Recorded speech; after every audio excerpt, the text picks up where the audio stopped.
इत्थै भू mafia active होई दा, खनन माफिया एक्टिव होई दा, जम्मू दे लोकें खत्म करने दी पॉलिसी है और ये डेमोग्राफी साड़ी टोपोग्राफी जेह्ड़ी है उसी चेंज करने दा जेह्ड़ा इंदा एह् चला दा षडयंत्र ते साड़ी नौकरियां मैं बर्दाश्त नहीं करता क्योंकि मैं देश के बाकी हिस्से भी रही आया ना।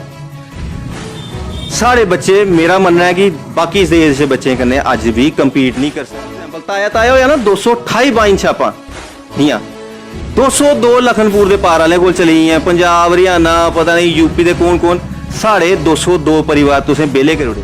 देश अध्यक्ष भारतीय जनता पार्टी का जमानत जब्त बंदा जो डीडीसी नहीं जित्ती सकया, रविंदर राणा जी जेड़ी मर्जी सीट पर जीती लो, सॉरी जेड़ी मर्जी सीट पर तुम इलेक्शन लड़ लो, जमानत के जब्त होनी है क्योंकि बड़ा बेवकूफ बना लिया तुमने। सानू कदम उठाया है तो चलो, अगर आपने एक लकीर खींची है तो उसको थोड़ा और लंबा करते हैं।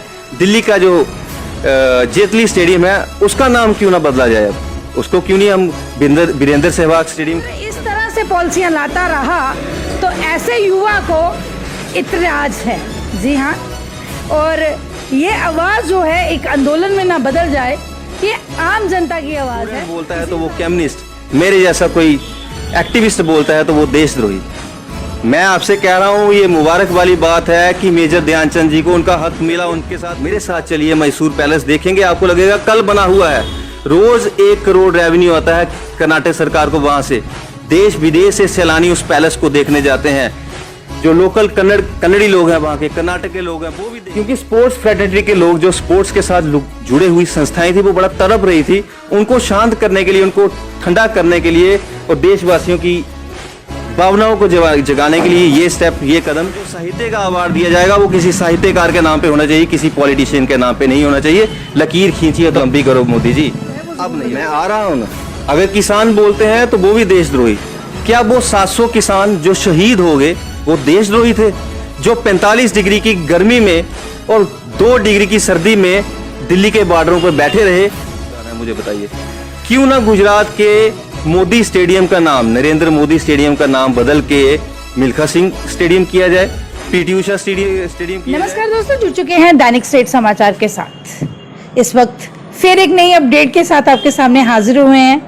दोस्तों सभी जानते हैं कि हॉकी के जादूगर मेजर ध्यानचंद जी के नाम पर खेल रत्न अवार्ड का नाम जो है वो रखा गया।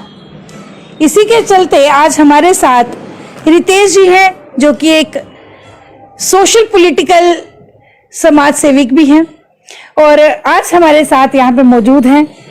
हमेशा हम देखते आए हैं जब भी केंद्र की तरफ से, सरकार की तरफ से जब भी कोई एक फैसला लिया जाता है, लेकिन ये एक ऐसे व्यक्ति हैं जिनको कोई ना कोई आपत्ति जरूर होती है। आज फिर इनसे जानेंगे कि आखिर इनको इस चीज से आपत्ति तो नहीं। पहले तो रितेश जी बहुत बहुत स्वागत है आपका। धन्यवाद। रितेश जी, जैसे कि आपने सुन ही लिया होगा हमने अभी क्या बोला कि हॉकी के जादूगर मेजर ध्यानचंद जी के नाम से खेल रत्न अवार्ड जो है वो रखा गया। इस बार आपको कोई आपत्ति तो नहीं, या फिर इसमें भी कोई आपत्ति है? पहले तो मैं आपका और स्टेट समाचार का धन्यवाद करता हूं कि मुझे इस मुद्दे पे बात रखने का मौका दिया गया। आपके माध्यम से मैं सारे देश को, जम्मू कश्मीर के लोगों को मुबारकबाद देता हूं कि खेल से जुड़े लोगों की, स्पोर्ट्स फ्रेटर्निटी के साथ जो लोग जुड़े थे उनकी और पूरे देशवासियों की डिमांड थी कि हॉकी के ब्रैडमैन जिनको बोला जाता है मेजर ध्यानचंद को, हॉकी के जादूगर जिन्होंने भारत को ओलंपिक्स में गोल्ड मेडल दिलवाए, ऐसा कोई ओलंपिक नहीं उनके खेल के दौरान जिसमें उन्होंने भारत को मेडल नहीं दिलवाया, और भारत को उन्होंने वर्ल्ड कप, हॉकी के वर्ल्ड कप को भी जितवाया हुआ है।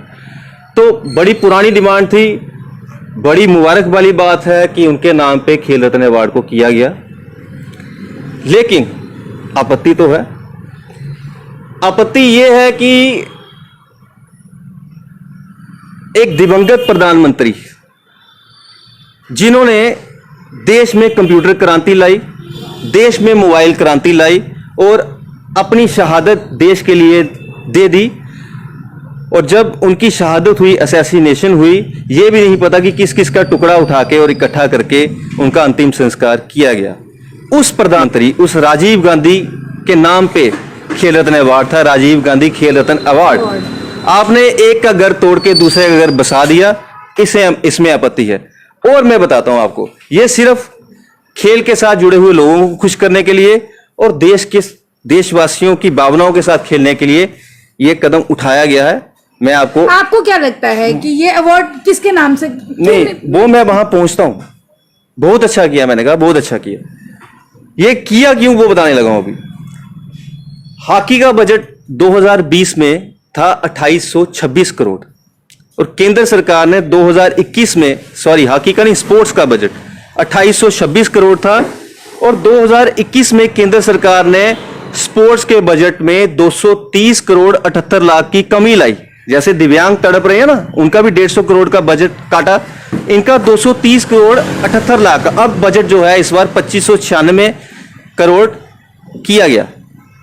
ठीक है जी। तो क्योंकि स्पोर्ट्स फेडरेटरी के लोग, जो स्पोर्ट्स के साथ जुड़े हुई संस्थाएं थी, वो बड़ा तड़प रही थी, उनको शांत करने के लिए, उनको ठंडा करने के लिए और देशवासियों की भावनाओं को जगाने के लिए ये स्टेप, ये कदम उठाया गया है। पहले तो शायद आज हम हमेशा आपसे बात करते आए, हमने कल भी आपका इंटरव्यू देखा, आज परसों भी देखा, आप लगातार जो है कहीं ना कहीं कोई ना कोई टिप्पणी जो है वो जरूर करते हैं इनके फैसलों को लेके। लेकिन आज जनता शायद जब भी आपका इंटरव्यू देखती है वो ये सोचती है आखिर रितेश जी किस पार्टी से आए, भाजपा से हैं या फिर कांग्रेस की बानी जो है वो बोल रहे हैं? रितेश जी देश की पार्टी से, क्योंकि यहाँ पे देशद्रोही का टैग लगाया जा रहा है। जो केंद्र के खिलाफ बोल रहा है, जो भाजपा के खिलाफ बोलेगा, वो उस पे देशद्रोही का टैग जो है वो जरूर लगाएगा। मैं आ रहा हूं ना, अगर किसान बोलते हैं तो वो भी देशद्रोही। क्या वो 700 किसान जो शहीद हो गए वो देशद्रोही थे? जो 45 डिग्री की गर्मी में और 2 डिग्री की सर्दी में दिल्ली के बॉर्डरों पर बैठे रहे, वो देशद्रोही थे? किसान बोलता है तो वो खालिस्तानी, कोई स्टूडेंट बोलता है तो वो कम्युनिस्ट, मेरे जैसा कोई एक्टिविस्ट बोलता है तो वो देशद्रोही। मैं आपसे कह रहा हूं, ये मुबारक वाली बात है कि मेजर ध्यानचंद जी को उनका हक मिला, उनके साथ इंसाफ हुआ। लेकिन राजनीति के चश्मे से भी आप इसको देखो, कुछ लोगों को शांत करने के लिए और कुछ लोगों का, भोले भाले लोगों का ध्यान भटकाने के लिए ये कदम उठाया गया। मतलब कि एक लॉलीपॉप जो है फिर हाथ में थमाया जा रहा है। स्पोर्ट्स के साथ जुड़े हुए लोगों को खुश करने के लिए ये किया गया है और देशवासियों का ध्यान महंगाई से भटकाने के लिए ये कदम मतलब कि आपका कहने का मतलब है और भी स्पोर्ट्स वाले हैं, उनके नाम पे क्यों नहीं रखा गया फिर? तो नहीं, मेजर ध्यानचंद जी डिजर्व करते थे। मेजर ध्यानचंद जी तो भारत रत्न भी डिजर्व करते हैं, ये भी कम है उनके लिए। मैं उनके लिए खुश हूं, लेकिन मैं पूर्व प्रधानमंत्री राजीव गांधी जी के लिए आज बड़ा दुखी हूं। क्योंकि अगर आपने ये कदम उठाया है तो चलो, अगर आपने एक लकीर खींची है तो उसको थोड़ा और लंबा करते हैं। दिल्ली का जो जेटली स्टेडियम है उसका नाम क्यों ना बदला जाए? अब उसको क्यों नहीं हम वीरेंद्र सहवाग स्टेडियम कर सकते हैं, क्योंकि वो भी दिल्ली से हैं। गौतम गंभीर स्टेडियम कर, क्योंकि जेटली साहब का क्रिकेट में क्या योगदान है मुझे बताइए। क्यों ना गुजरात के मोदी स्टेडियम का नाम, नरेंद्र मोदी स्टेडियम का नाम बदल के मिल्खा सिंह स्टेडियम किया जाए, पीटी उषा स्टेडियम किया जाए, पुलेला गोपीचंद स्टेडियम किया जाए, सानिया मिर्जा स्टेडियम किया जाए। मेरी आपत्ति ये है कि अब लकीर खींची है तो लंबी करो। अब जो कला का अवार्ड दिया जाएगा वो किसी कलाकार के नाम पे होना चाहिए। अब जो साहित्य का अवार्ड दिया जाएगा वो किसी साहित्यकार के नाम पे होना चाहिए, किसी पॉलिटिशियन के नाम पे नहीं होना चाहिए। लकीर खींची है तो अब लंबी करो मोदी जी, अब नहीं रुकना। ये सरासर राजनीति दिख रही है जी। रितेश जी, बातों ही बातों में एक सवाल जो है मन में उत्पन्न हो रहा है कि हाल ही में अभी हमने देखा था कि आपने एक मुद्दा और उठाया था जम्मू के हेरिटेज मुबारक मंडी को लेकर, जहाँ पे होटल बनाया जा रहा है। इसमें आपको मतलब की बात समझ नहीं आ रही कि होटल तो बन रहा है, हेरिटेज को डेवलपमेंट करने की बात कर रहे हैं, उसको रिपेयर करने की, उसको सुंदर बनाने की बात हो रही है, लेकिन आप क्यों नहीं सहमत है इस चीज से? रविया जी, क्योंकि मैं देश के अलग अलग हिस्सों में रहा हूं। मेरे साथ, क्योंकि मैं कर्नाटक के मैसूर में, जो बेंगलोर से 150 किलोमीटर आ गया, वहां पे पड़ा हुआ हूं। वहां पे मैं 4 साल रहा हूं। वहां का जो पैलेस है वो है मैसूर पैलेस। तो मैसूर सरकार ने, कर्नाटक सरकार ने उसको क्यों नहीं हेरिटेज होटल में कन्वर्ट कर दिया? मेरे साथ चलिए मैसूर पैलेस देखेंगे, आपको लगेगा कल बना हुआ है। रोज 1 करोड़ रेवेन्यू आता है कर्नाटक सरकार को वहां से। देश विदेश से सैलानी उस पैलेस को देखने जाते हैं। जो लोकल कन्नड़ी लोग हैं, वहां के कर्नाटक के लोग हैं, वो भी देखते हैं, क्योंकि वो उनकी भी धरोहर है, उनकी विरासत है। पहला राइट उनका बनता है। वो महल के अंदर उन्होंने 100-150 रुपए टिकट रखी हुई है। महल के अंदर देखते हैं, अपने राजा की चेयर देखते हैं, उनके कपड़े देखते हैं, उनकी तलवारें देखते हैं, हमारे राजा कैसे थे। और उनके एक एक कमरा देखते हैं। जब आप मुबारक मंडी को, जहां पे हमारा दरबार लगता था, जो डोगरों की विरासत है उसका आपको संरक्षण ही करना है, उसका हेरिटेज ही करना है, उसको हेरिटेज होटल क्यों बनवाना है? फिर क्या होगा अगर वो हेरिटेज होटल बन गया? आप वहां नहीं जा सकते, मैं नहीं जा सकता, वहां कम से कम किराया होगा, वो 5 स्टार 7 स्टार बनेगा तो किराया होगा एक रात का कम से कम 5 से 10 हजार रुपए। तो हम तो उसके कमरे भी जान के नहीं देख सकते, हमें तो अंदर भी नहीं घुसने देंगे वो। मतलब कि आपका कहने का मतलब है लोकल लोगों के लिए वो एकदम हमारी विरासत हम नहीं देख पाएंगे। आप उसको वैसे ही जैसे मैसूर पैलेस डेवलप हुआ है, आप मुबारक मंडी पैलेस को भी डेवलप करो वैसे ही, और टिकट रखो, सैलानी आएंगे, टूरिस्ट बढ़ेगा, जम्मू के लोगों का व्यापार बढ़ेगा, कम से कम जम्मू के डोगरे भी तो देख सकेंगे। और ये इस फैसले को हम बर्दाश्त नहीं करेंगे। अगर यूनियन टेरिटरी एडमिनिस्ट्रेशन ने ये हिम्मत की कि उसको हेरिटेज होटल में, हमारी धरोहर को हेरिटेज होटल में बदलने की कोशिश की, तो फिर बहुत बड़ा आंदोलन हो जाएगा राबिया जी।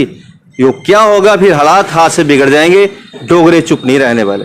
डोगरों के साथ तो रितेश जी अभी तक हमेशा जो है अगर देखा जाए तो इंसाफ कहाँ हुआ है। लेकिन हाँ, आप ये बताइए, अभी हाल ही में 370 टूटने की और 35 से टूटने की खुशी आज पूरे देखा गया, हलवे बांटे गए, जगह जगह नुक्कड़ नुक्कड़ कोने कोने में भी उसका जश्न मनाया गया। आप कितने खुश हैं? आखिर इन 2 सालों में विकास जो था वो कहाँ, क्या विकास आपने 370 हटने की खुशी में देखा? मैं तो वापिस आपसे पूछता हूँ कि 2 साल हो गए, 5 अगस्त 2019 जो इन्होंने ख्वाब दिखाए थे कि 370 हम तोड़ देंगे, 35 से तोड़ देंगे तो विकास होगा, कहाँ विकास है? मुझे तो कहीं विकास नहीं दिख रहा। अगर आपको दिख रहा है तो आप मुझे बता दो। हाँ, क्योंकि मैं डोगरा हूं, मैं उन डोगरी से गल करना चाहना। डोगरे ने तुहें धक्का कर उड़िया, डोगरे ने तुहें गलत कर उड़िया। तुसें साढ़े जम्मू दे अरे पता लगना 2 साल 4 साल 5 साल बाद जले सप निकली आना नहीं डंडा पिटना। ओले मेरे डोगरे भ्राएं जिन्हें अजे भी नहीं जागे हैं, उन्हें ओले जागना। साड़ी जमीन ते साड़ी नौकरियां मैं बर्दाश्त नहीं करता, क्योंकि मैं देश के बाकी हिस्से भी रही आया ना। साढ़े बच्चे, मेरा मनना है कि बाकी देश के बच्चे कन्नै अज भी कंपीट नहीं कर सकते। साढ़ा एजुकेशन सिस्टम बड़ा पिछड़े दा। कल दी पैदा हुई दियां स्टेटां कुदे पुज्जी गेइयां, उंदा एजुकेशन सिस्टम कुदे, अस नहीं कंपीट कर सकते। तुसें बाहर वाले इत्थां नहीं बसाना। एक छोटी एग्जाम्पल, ताया होया ना 228 बाइन छापां हियां, 202 लखनपुर के पार वाले को चली हैं, पंजाब हरियाणा पता नहीं यूपी के कौन कौन, साढ़े 202 परिवार तुसें बेले कर उड़े। और 202 परिवार बेले नहीं हुए, उस हर एक वाइन शॉप पर कुसे पर 2, कुसे पर 4, कुसे पर 5 मुड़े काम कर दे। तुसें 400-500 परिवार बेला कर उड़िया। रोजगार तो तुस दिया दे नहीं, तो शीना दे और उल्टा तुस लिया दे। और बिजली का तो है ठेका कुछ दिता। इत्थे भू माफिया एक्टिव होई गेदा, खनन माफिया एक्टिव होई गेदा। जम्मू के लोगों खत्म करने की पॉलिसी है।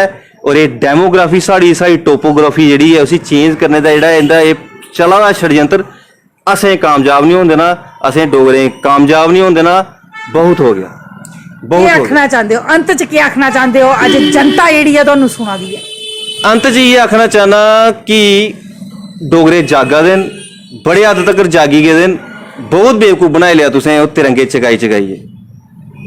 साढ़े को मता प्यार नहीं, तुस हिंदुस्तान ही करते। लेकिन सानू पता है तुस तिरंगे जेडे तुंदे चगाने दे के मंशा दे, साड़ी के मंशा है। बहुत हो गया रविंदर रैना जी, ये भारत माता की जय। हमसे बड़े आप भारत प्रेमी नहीं हो। अब आपको अच्छा, प्रदेश अध्यक्ष भारतीय जनता पार्टी का जमानत जब्त बंदा जो डीडीसी नहीं जीती सकिया, रविंदर रैना जी जड़ी मर्जी सीट पर जीती लो, सॉरी जड़ी मर्जी सीट पर तुम इलेक्शन लड़ लो, जमानत के जब्त होनी है। क्योंकि बड़ा बेवकूफ बनाई लिया तुसें सानू। हूं नहीं बनते, हूं नहीं बनते। तुसें सानू बड़ा धक्का दिता। साड़ी जमीनां ते साड़ी नौकरियां राइट साढ़े को लेइए, हूं बर्दाश्त नहीं करना। जय डोगरी, जय डुगर, जय हिंद। दोस्तों, ये थे हमारे साथ रितेश गुप्ता जी। इन्हीं के मुंह से सुन लिया आपने कि अगर केंद्र इस तरह से पॉलिसियां लाता रहा तो ऐसे युवा को इतराज है। जी हाँ, और ये आवाज जो है एक आंदोलन में ना बदल जाए, ये आम जनता की आवाज है। इसी के साथ मुझे दीजिए आज्ञा। मैं राबिया खजूरिया, दैनिक स्टेट समाचार से अभी के लिए बस इतना ही। धन्यवाद।